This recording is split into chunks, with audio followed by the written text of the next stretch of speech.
Salmo 42, de 1 a 5. Assim diz a palavra de Deus neste salmo didático, conforme o título diz, ao mestre de canto, salmo didático dos filhos de Corá. Vamos então ler do verso 1 ao verso 5, assim diz a palavra. Como suspira a corça pelas correntes das águas, assim por ti, ó Deus, suspira a minha alma. A minha alma tem sede de Deus, do Deus vivo. Quando irei e me verei perante a face de Deus? As minhas lágrimas têm sido o meu alimento dia e noite, enquanto me dizem continuamente: o teu Deus onde está? Lembro-me destas coisas, e dentro em mim se me derrama a alma, de como passava eu com a multidão do povo e os guiava em procissão à casa de Deus. Entre gritos de alegria e louvor, multidão em festa. Por que estás abatida, ó minha alma? Por que te perturbas dentro de mim? Espera em Deus, pois ainda o louvarei, a Ele, meu auxílio e Deus meu. Vamos orar ao Senhor. Pedimos a iluminação do Teu Espírito sobre nós, porque ainda que as Tuas verdades sejam claras, estamos distantes culturalmente do momento em que esse salmo foi escrito, e também, Senhor Deus, estamos limitados pelos nossos próprios interesses, desejos, e que desviam, Senhor Deus, o nosso coração. Portanto, ensina-nos, corrige-nos, move-nos em nossa oração em nome do Senhor Jesus. Amém. Amados, esse mês nosso está sendo chamado de um mês amarelo, né? Os irmãos sabem por quê? Porque há uma campanha de conscientização para tentar se evitar o suicídio. Isso se dá pela razão das autoridades ficarem alarmadas, porque no Brasil, a cifra que eles levantaram é que a cada 49 minutos uma pessoa se mata. Então significa que nessa segunda-feira, seguindo a média, nós teremos 24 mortes por suicídio, pessoas que põem fim à sua existência. E é evidente que a campanha também é uma campanha para que busquemos instruções para como agir e conviver com os outros, para que o nosso procedimento, nossas palavras, não acabem aumentando a estatística daqueles que se mataram. Eu recebi um WhatsApp do reverendo Rodrigo, aqui de Avaré, que Avaré é um dos campeões nacionais de suicídio. O reverendo Rodrigo dizendo que mais um pastor, agora um jovem de 30 anos, havia se matado. E isso, irmãos, é assustador. Quer dizer, a morte ronda entre nós.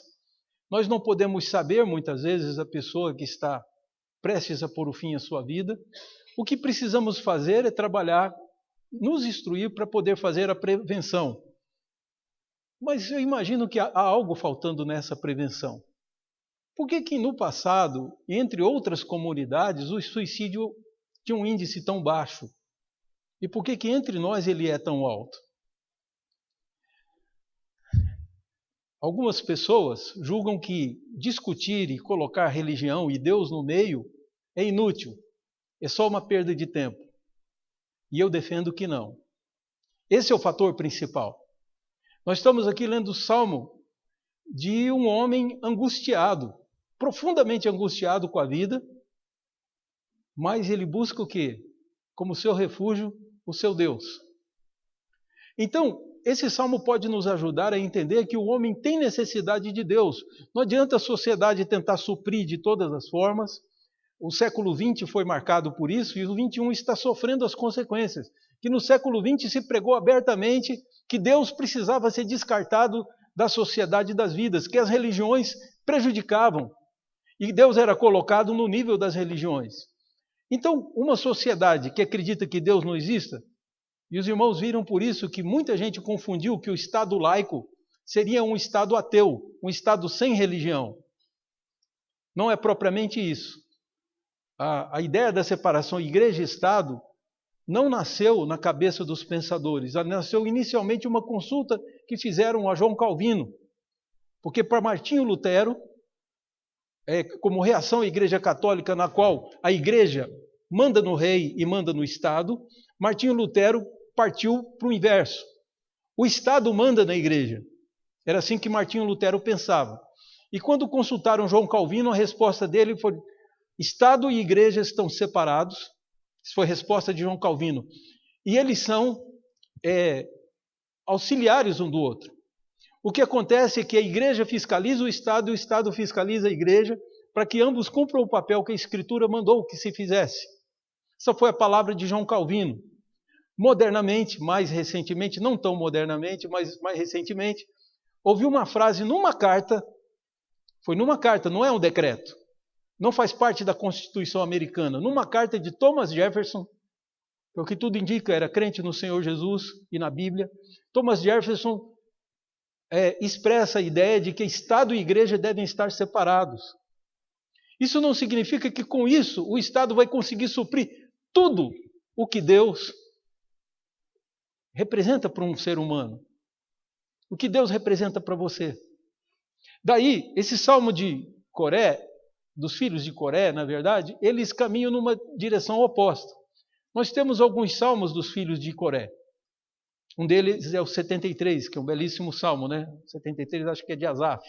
Mas eles têm alguns salmos, e nesse salmo especificamente de Coré, existe a ideia que está sendo passada de que ele sente uma falta profunda de Deus.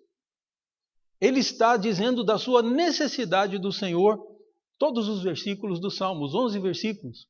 E aí o que nós precisamos? Nos aproximar para saber se esse homem está representando algo que faz parte da antropologia, que define as regras de vida do ser humano, e observando, poderemos então entender que nós precisamos de Deus.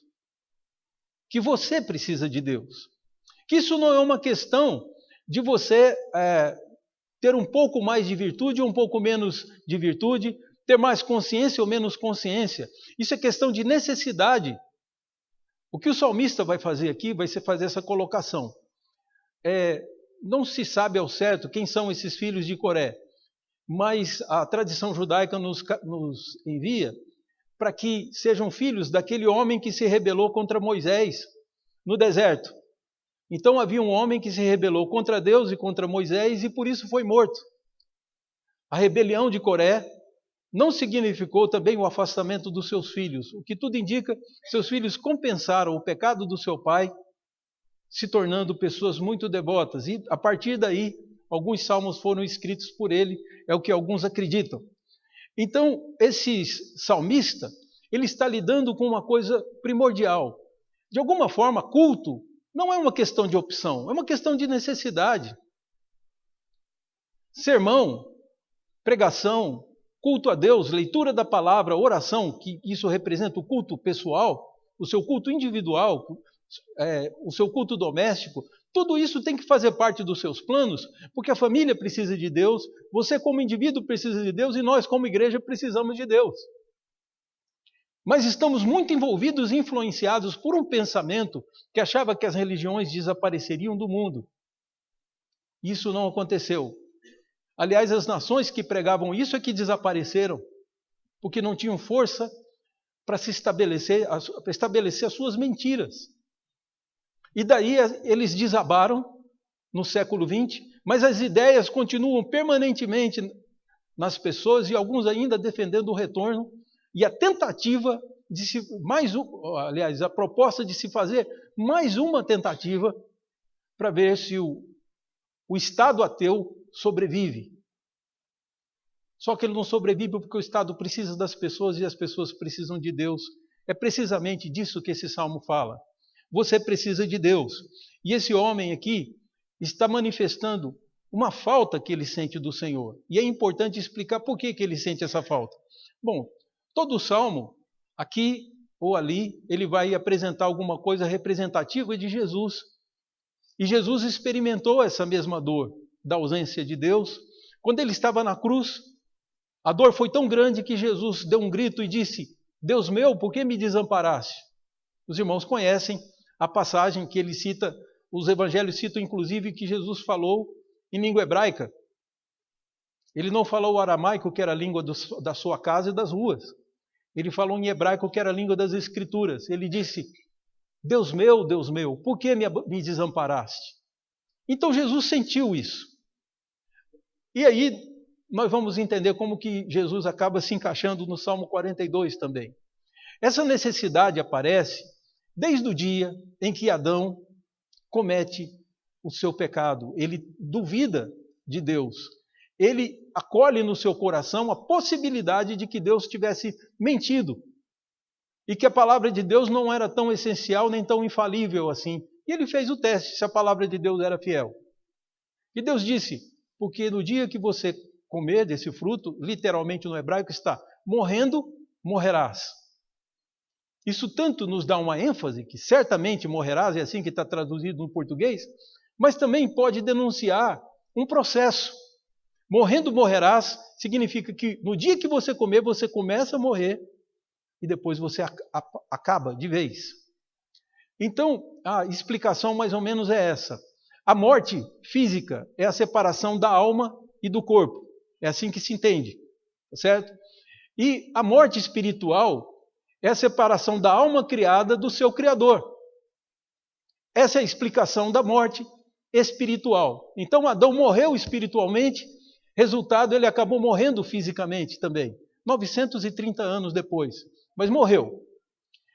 Então, se cumpriu o que Deus disse, o homem foi lentamente morrendo. Por quê? Como quando você tira uma brasa do fogo, ela não vai ter calor e luz própria. Portanto, ela não vai ser brasa para sempre, ela vai se transformar num carvão. Ela perde a luz e perde o calor, a ponto de você poder pegá-la na própria mão. Então, ela não é brasa mais. Assim também o ser humano não é a fonte da vida. A fonte da vida é Deus. O sopro de vida que está em nós foi Deus que soprou. No dia em que a criatura se desligou do Criador, ela passou a ser mortal. Ela não resistirá. E se no tempo de Adão, pelo equilíbrio ecológico, o homem ainda vivia mais de 900 anos, nos dias de hoje ele não chega a 100. Depois do dilúvio, a Terra perdeu o seu equilíbrio ecológico, houve uma diminuição drástica de oxigênio na Terra, os grandes animais estão desaparecendo, já desapareceram muitos deles, e o homem também não vive mais do que 120 anos. É por isso que a sua vida está limitada. O pecado de Adão e a vida foi encurtada por causa da violência do ser humano no período pré-diluviano. Bom, então o homem ficou sem Deus. Alguns procuraram produzir deuses para si. Outros, da nossa época, dizem: não preciso de Deus. Deus é irrelevante para a nossa época. Eu queria citar o que é considerado o maior filósofo do século XX, que morreu no final do século XX, Jean-Paul Sartre, um francês.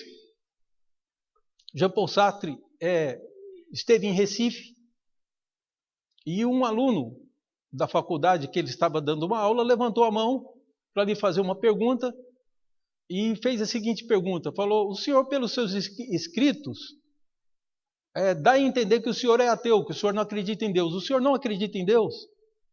E Sartre, que representava a sua época, responde: eu tenho muita coisa importante para fazer para não ficar perdendo tempo perguntando se Deus existe. Isso não tem importância.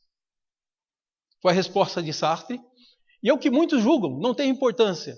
Porém, nós nunca conseguiremos debelar o número do suicídio, a violência na terra. Hoje, no salmo que lemos de manhã, vimos que quando o insensato diz no seu coração não a Deus, ele começa a praticar tudo o que ele quer.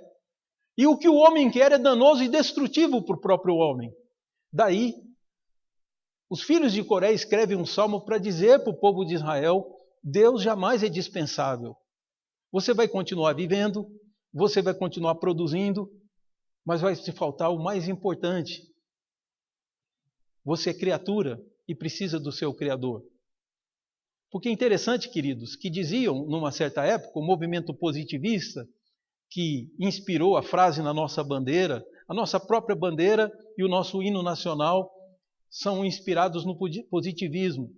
O positivismo acreditava que o homem era inicialmente tribal, depois o homem passaria por um período religioso e depois ele seria emancipado. Isso é filosofia que muita gente seguiu, inclusive Nietzsche acabou seguindo, seus escritos são isso, de dizer que o homem hoje é emancipado, o homem chegaria um dia em que não precisaria mais de Deus, que a ideia de Deus era útil até um certo tempo. Não ter Deus é melhor para o homem. Para qual homem? Para nenhum. Como que uma criatura sobrevive sem conhecer, sem comungar, sem dialogar com o seu Criador? É impossível. E é isso que esse salmo nos fala. Vou pedir que os irmãos leiam de novo. A comparação que ele inicia é de uma corça, né? Aquele animal campestre que, andando numa terra árida, fica louca procurando água. Algum dos irmãos já passou uma sede extrema? Eu já passei. Eu passei dentro de um ônibus. E era interessante que, enquanto a gente caminhava para chegar a um posto, e a gente poder, o pessoal que estava conosco na excursão, poder beber água, a minha sede era tão grande que, enquanto chovia na janela, eu encostava a língua no vidro, que era para sentir um pouco do alívio da sede. Então você não tem ideia do que é ter sede. O homem sem água, ele vive 2, 3 dias, quando muito ele chega a 5 dias, mas já aí no último dia com vários órgãos falindo, porque nem o tecido da nossa pele sobrevive sem água. Então a água é um elemento extremamente importante para nós. E ele está dizendo, como a corça está suspirando para encontrar a água, para matar a sua sede, assim por ti suspira a minha alma, ó Senhor. A alma do salmista necessitava de Deus. É isso que ele está dizendo. E ele diz dessa forma, verso 2, a minha alma tem sede de Deus, do Deus vivo. Não é de qualquer Deus, não é de religião. Por que aqui ele chama de Deus vivo? Porque os povos tinham as suas religiões. Os filisteus tinham os seus Baals, não era assim? Nós conhecemos de ler as Escrituras. Faziam estátuas dos seus deuses. Ainda zombavam do povo de Israel dizendo, o nosso Deus está aqui, onde está o teu Deus? Mais ou menos como o ateu diz para você, mostra Deus para mim. Mas o curioso nessa história é que ele não está sentindo falta de ter um Deus qualquer. Porque alguém disse por aí que toda religião boa e todos os caminhos levam a Deus. Isso é mentira. Há muita religião ruim. Aliás, religiões ruins têm praticado coisas horríveis no transcorrer da história. Gravíssimas atrocidades foram praticadas por religiões que não adoravam o Deus vivo, que não serviam o Deus vivo.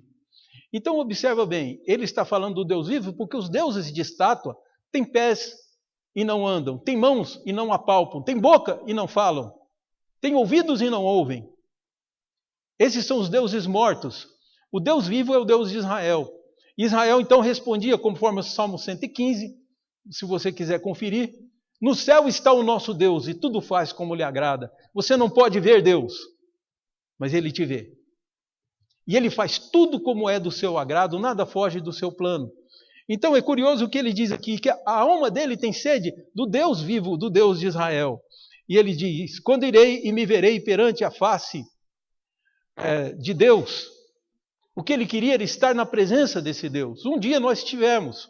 Houve um dia em que houve uma época em que Deus conversava com o homem, na viração do dia. Enquanto Deus conversava com o homem, antes do homem transgredir. Alguns pensadores, inclusive até entre eles alguns psicólogos, têm defendido que é por isso que há um aumento na nossa tristeza, depressão, uma certa melancolia no entardecer. Quando o sol está morrendo, é fácil sentirmos uma melancolia, uma tristeza que não sabemos de onde vem. Eu lembro disso na minha adolescência, né? Que realmente era uma hora triste do dia, quando o sol estava morrendo. E o que alguns acusam aqui chamam isso de saudade de Deus. Porque Deus andava na viração do dia e conversava com Adão, agora não estamos mais na presença dele. Então, nós temos vontade de estar fisicamente aonde Deus está.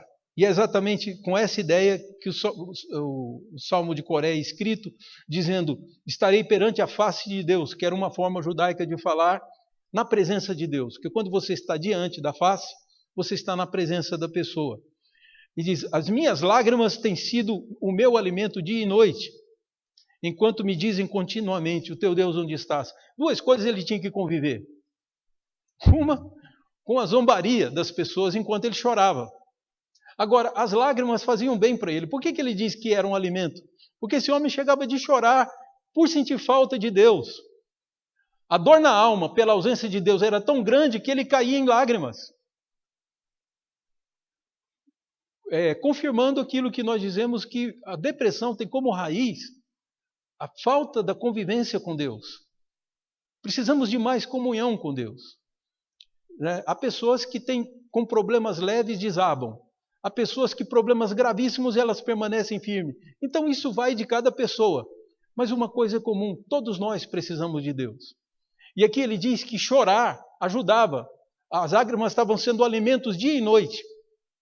Preste bem atenção nessa palavra dia e noite. E ele diz, enquanto isso eu tenho que ouvir essas pessoas dizendo, o teu Deus onde estás?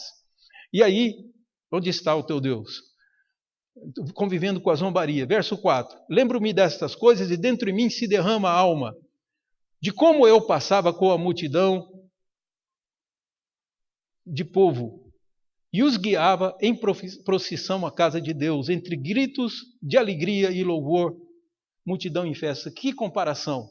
Quando ele se ocupava de andar com o povo, para caminhar, para reunir o povo para as festas e para os sacrifícios, conduzindo o povo, isso preenchia a sua alma. Ele estava na presença de Deus quando estava junto com o povo de Deus.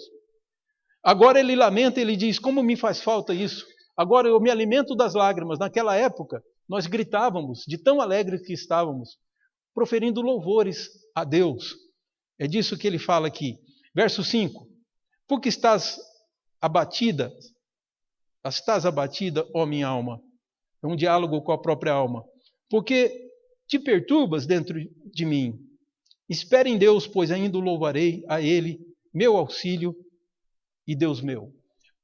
O que nos mostra o verso 5 é que há uma convicção que a nossa dor pela ausência de Deus vai passar. Vai haver um momento em que estaremos na presença de Deus de forma definitiva. Como diz Paulo, para consolar os Tessalonicenses, diz, então Jesus virá, reunirá, transformará os que estiverem vivos, antes ressuscitará os que estão mortos, e encontraremos com o Senhor nos ares, e aí ele diz, estaremos para sempre com o Senhor. Olha aqui como que é importante o que Paulo fala. Estaremos para sempre com o Senhor e conclui, consolai-vos uns aos outros com essas palavras. Então Deus não é supérfluo, Deus não é dispensável. Buscar a Deus é algo imprescindível para toda a alma. Eu corro o risco de um dia ficar tão triste pela ausência de Deus, que ou eu preencho isso com atividades altamente ruins, que dão prazeres, mas tiram a consciência, ou de outra forma, eu posso até dar cabo da minha própria vida. E às vezes as duas coisas acontecem. Então, nós vamos para o verso 6, que é a segunda estrofe. Eu vou pedir que os irmãos leiam comigo até o verso 11. Acompanhem a leitura. Verso 6.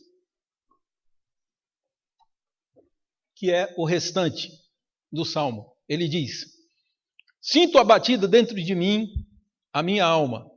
Lembro-me, portanto, de ti nas terras do Jordão, e no monte Hermon, e no outeiro de Mizar. Um abismo chama outro abismo ao fragor das tuas catadupas. Todas as tuas ondas e vagas passaram sobre mim. Contudo, o Senhor, durante o dia, me concede, lembrem que eu falei noite e dia? Vejam só. Durante o dia me concede a sua misericórdia, e à noite comigo está o seu cântico, uma oração ao Deus da minha vida. Digo a Deus, minha rocha, por que te olvidaste de mim? Por que hei eu de andar lamentando sob a opressão dos meus inimigos? Esmigalham-se-me os ossos quando os meus adversários me insultam, dizendo, o teu Deus onde estás? Porque estás abatida, ó minha alma, porque te perturbas dentro de mim. Espere em Deus, pois ainda o louvarei, a Ele, meu auxílio e Deus meu. É possível que algumas pessoas achem que Jesus, Bíblia, igreja, na nossa vida é só um acessório. Mas é uma necessidade para o ser humano. Lembramos de Israel no deserto. Israel no deserto não tinha opção. Eles cultuavam a Deus todos os dias, submetiam a Deus e temiam o juízo do Senhor. E caminhando pelo deserto, eles venceram inimigos invencíveis. Ninguém pôde lhes resistir, porque o Senhor era com eles. Conquistaram a terra de Canaã, conforme o Senhor prometeu, e depois ainda tiveram promessas e bênçãos e profetas de Deus se levantando entre eles. Então é por isso que o Salmo diz: feliz a nação cujo Deus é o Senhor. O Brasil precisa de Deus. Quando o Brasil estava caminhando para a derrocada, endividado e falido, havíamos sido roubados, alguém precisava pôr ordem. O povo foi à rua e pediu o impeachment da então presidente. Nós tivemos o governo de Temer. E em seguida tivemos o governo de quem? De onde o Bolsonaro tirou essas ideias de que só a verdade liberta? Você sabe de onde ele tirou?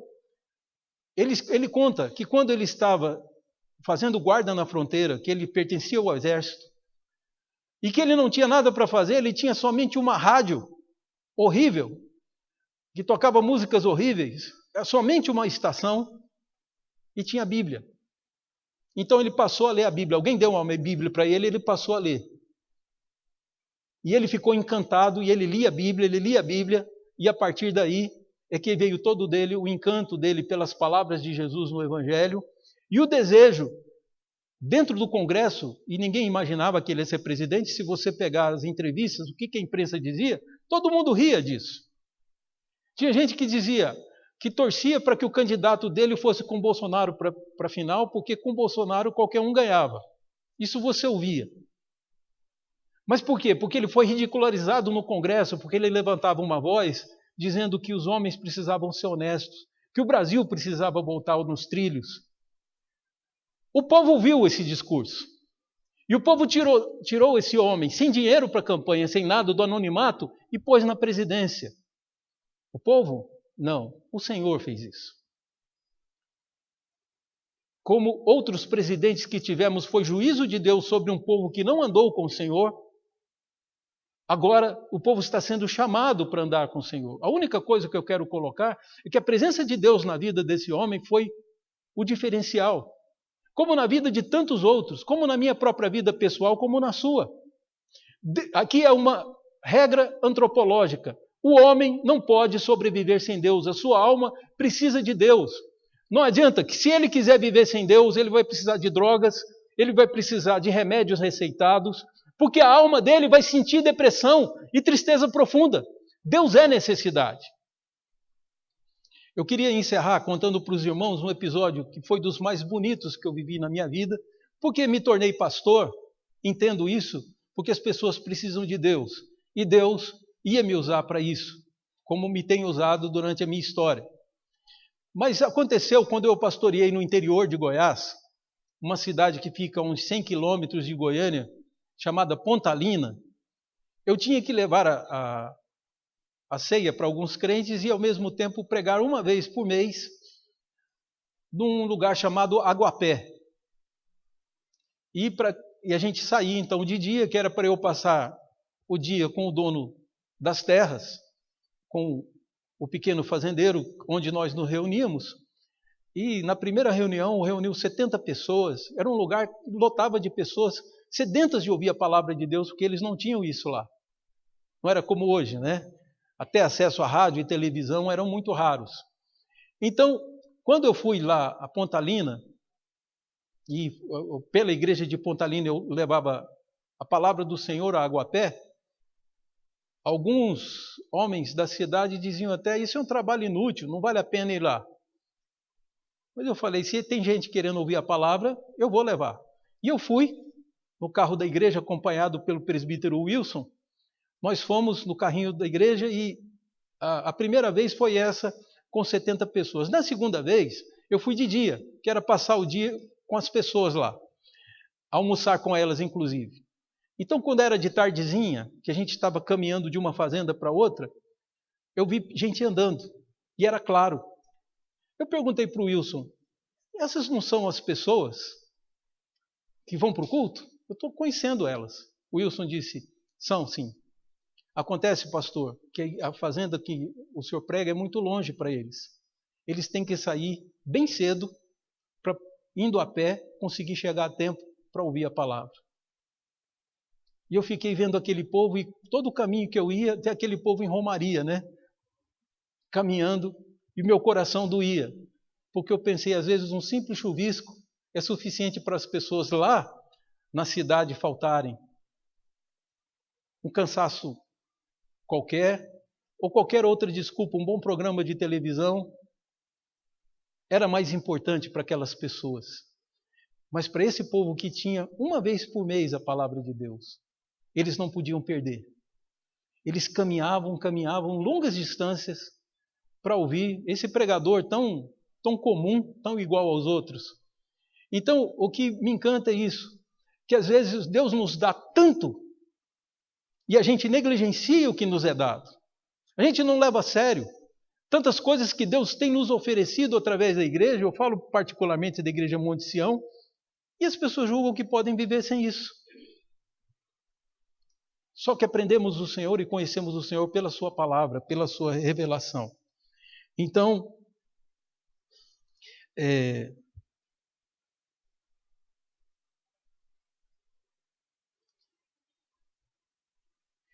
o que eu tenho que estar em busca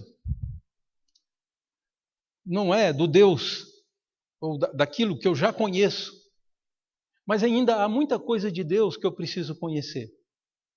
Eu tenho que reconhecer que eu sou pequeno e que eu ainda não sei tudo. Ainda preciso conhecer muito. Então eu não posso simplesmente dizer para Deus que eu não preciso das coisas que Ele quer me dar. Eu li uma frase que me mandaram, acho que foi alguém da igreja que me mandou, talvez o Marcão, ou o Orceli, mandou para mim no WhatsApp uma frase que falou, as mãos que abençoam jamais ficam vazias. Temos tudo a ganhar buscando ao Senhor, mas absolutamente não esqueça que a sua alma precisa dele. E há uma certeza que o Senhor, aqueles que Ele escolheu, Ele, por entre toda essa neblina que existe hoje à nossa volta, Ele vai vir marchando e vai vir nos buscar. Como diz o Salmo encerra-se com essa frase, porque estás abatido, ó minha alma? Porque te perturbas dentro de mim? Espera em Deus, pois ainda o louvarei a Ele, meu auxílio e Deus meu. Que Deus aplique em nossos corações a mensagem da sua palavra. Vamos orar ao Senhor. Convido a igreja a ficar de pé.